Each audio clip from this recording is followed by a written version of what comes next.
And that was thanks to his mother and one of her trifling boyfriends. One day, Simp didn't move fast enough when she called him, so she yelled, "Get your simple butt over here, boy." After that, old dude was always, "Hey, Lord Simp, come here." He had only been maybe 5 years old. Old dude was long gone. The nickname never left. Simp never tripped off it. Hood nicknames had a way of sticking, especially when it was your own mother who gave it to you. It didn't help that he had failed 6th grade. Then he had to take summer school that next year to get into 7th. It didn't make him dumb. School just wasn't that important to him. Not like basketball or making paper. Still, one of the reasons he let his massive head full of locks dangle down his face was because it helped hide that his hairline looked like somebody had taped it too close to his eyebrows. It made it seem like he was always squinting, trying to figure things out. He couldn't help that. People was going to say what they was going to say about him. All he knew was once him and Rollie joined Coach Tez's basketball team, they also was part of his hustle, first as errand boys, now as lookouts working the front. Dumb could get you hemmed up by the police, so trust, he wasn't dumb one bit. Working the front made Simp feel like he'd swallowed electricity. To anybody else, they just looked like they were chilling out front near the entrance of the hood. But they were watching, signaling to the runners that cars coming in were either all right or leasy.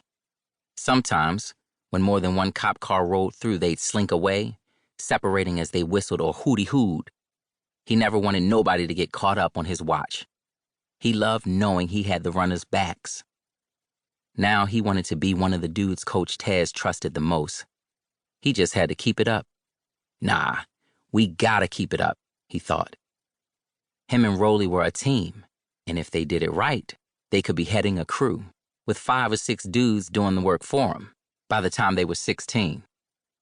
Him and Rollie each got $60 every time they worked the front. So Simp knew crews had to make big bank. That's where he needed to be. At 13, he was the oldest and had to help take care of his brothers. He was the one who taught them how to handle their business at the bus stop or school if somebody stepped to them. He was the one who made sure they got something to eat. Shoot, he was even the one who picked up little D from the bootleg babysitter, Miss Pat. Her house always stunk like crappy Pampers and something burnt. He hated how 5 or 6 kids was always playing some game whose only rule was run and scream. D was even starting to join in. All he knew was if somebody ever hurt D, he was going to go off. He told his mother they should put him in a real daycare. Hint, hint, one near her job so she could do pickup. But she had hit him with, "And who paying for a real daycare, Deontae?" He had started to say he would, because he definitely could have helped. But he didn't need her knowing how much money he had. The memory of the first time he handed his moms a stack of bills filled him with warm purpose. She had side-eyed him. "Boy, where you get this money?" And before he could stop the words, he'd said, "Don't worry about it." He had steeled himself for the smack coming his way.